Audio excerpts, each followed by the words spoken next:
We're back to discuss Star Trek Beyond, and if you saw our review, we enjoyed the movie. Kind of different opinions around the wall on where it fits as far as, you know, the other two new Star Trek universe movies. Yeah, for me, the first one was fine. I mean, I like the new take on it. I like the J.J. Abrams take on the new universe and that sort of stuff. The second one, I know a lot of people had problems with it being just the Wrath of Khan over again. Yeah, that was great that it's the Wrath of Khan over again. My problem wasn't... I didn't have a problem with that. My problem was that the third act where it becomes Super Spock versus Super Khan. Yeah, that does happen. That just killed the movie for me. Like, I stopped... This isn't a Star Trek movie anymore. This is Super Spock versus Super Khan. Everything that's happening behind them is CG. It's ridiculous. It was ridiculous. That's true. This movie, what I was talking about in the review, like, it started off with... It's a funny scene where he goes and he's supposed to be the neutral ambassador for these two warring factions or whatever. And that was a well done scene. The little bulldog people or whatever, like, they closed up on that guy, and I was like, oh man. You think they're going to be huge? We're not going prequel on that. Like, they just... The CG on that particular thing looked horrible. Oh yeah, they look like Warcraft movie characters. Yes. And then thankfully the rest of the movie's not like that. Right. It goes back to the normal Star Trek thing of everything's essentially humanoid with crap all over its head. I think they wanted to very much make it cartoonish because it's like, oh, this big beast monster and then tiny little things. Yeah. So I think they were shooting for comedy. They were Klingon tribbles, is what they were. Yeah. They were like, we didn't have any Klingons in this movie. That's a good upside, right? Yeah, sure. I don't care. I didn't care for the new Klingons. Oh. I prefer the old Klingons, but that's just me. Yeah, they'll get around to it eventually. I mean, to me, it's clear they're going to make another one. And oh yeah. All the rumors and stuff that I've seen have said that they're going to make another one. So I think they'll probably get 5 out of this cast. Mm-hmm. So yeah, so far they've only lost one cast member. Oh yeah, the Antonio. Sad. Yeah. So, what else? So you thought it was the weakest of the three? For me personally, yeah. Like, I agree with actually most of what you're saying, just on a personal level as a film. So why is Star Trek Into Darkness a better movie than this? Not story-wise so much as just how the film kind of flowed for me. Like, just the situations they were in. I liked the Cumberbatch's, even though the character was kind of goofy at times. I kind of liked his, I guess, his acting or whatever. But, yeah, I don't have a problem with the first 2/3 of that movie. I kind of like the cat and mouse aspect of that, the way it kind of flowed. This one was more upfront action, a lot more. Into Darkness is basically, it's like the Silence of the Lambs in Star Trek. And that's cool, but at the end of Silence of the Lambs, like, Hannibal doesn't have like a 60-story building action fight with right. Pretty much, clerks. Yeah. Like, and that's where that movie lost. And I agree about the third act, the way it just kind of goes, it kind of fizzles. And this movie doesn't have that problem. Like, it's long, but it doesn't. I may have to rewatch that and reevaluate, because I'm going by memory, not so much maybe if I was actually being critical, you know? This does have the worst villain of the 3 so far, because it's the most Star Trek. It's been long enough that I don't even remember who the villain was in the first one. Eric Bana. Oh yeah, the mining thing, big mining ship thing. Okay, but no, this one guy, it was so generic of a character until they reveal. Yeah, and then you're like, oh, that's it.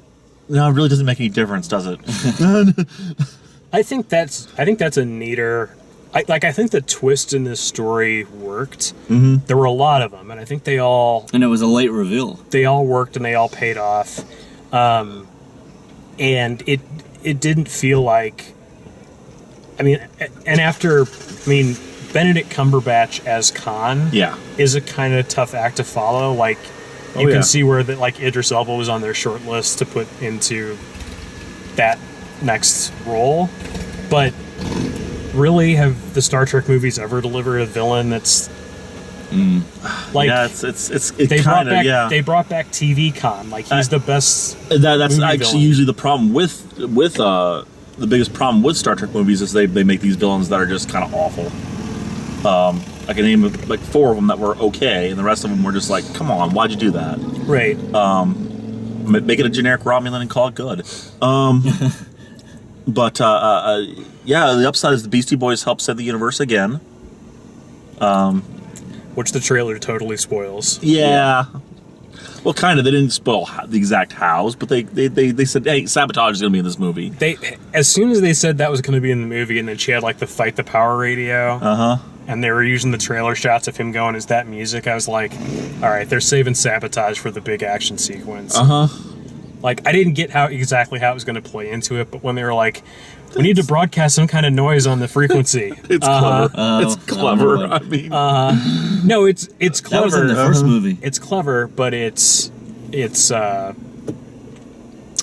was revealed in the trailer. It was a little- yeah. which is the unfortunate thing. I'm like, It's a surprise the trailer gave away. it is a shame we don't have more Beastie Boys songs to choose from. I mean, they only made the 2 songs, right? I mean, Well, and I did like she's repairing the ship to fight the power by Public Enemy. yeah, That was a pretty good choice too. that's a good choice. I like the beats and the shouting. Yeah, that was Jayla was a pretty strong character. Yeah. Shocked they didn't try to have Kirk hook up with her. Or anything Yeah, I like thought that was gonna happen. I was like, this is what Kirk does. Come on, he's gonna try. This He's is gonna alternate fail universe. because he's gonna fail because that's how the comedy works in this universe now. Yeah, it's you can see it. Like you can see them growing too as a franchise. Like they don't really mess around with that side of Kirk that much.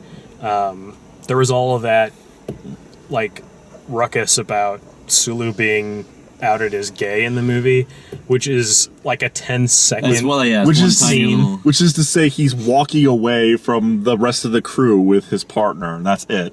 Which No words. and he's on the space station for some reason. Right. Like, how did that happen exactly? That space station seemed like a pretty cool place to live. I mean, Okay. it's a deep space station. I didn't catch what its designation was called. What did anyone catch what they called that thing? Oh, No, just Yorktown. Yorktown. Deep space station in the middle of nowhere. Yeah, I'm like it was very like, oh, so this is kind of DS9 or no? Okay, it's got a weird way bubble. bigger than Way DS9. bigger, yeah. It's got this weird atmosphere bubble. Yeah. That was clever and interesting. I don't know if anyone would ever want to live in that situation because I'd imagine you just vomit constantly from the disorientation of up is down and down is up, and Yeah. Well, I mean, it's the same as they had the same thing on Mass Effect. I was gonna say that. Didn't that remind you of Mass Effect when the ship came into dock? Yeah. That whole thing, like the thing with the underwater and all of that. But they like use the Citadel. they used the Franklin as like a shark. Like it just like jumped out of the water and ate that last ship. yeah, it was great. Justin Lin knows how to make action movies. Yeah. This is true. Well, live long and beyond. Thanks for watching. See you next time.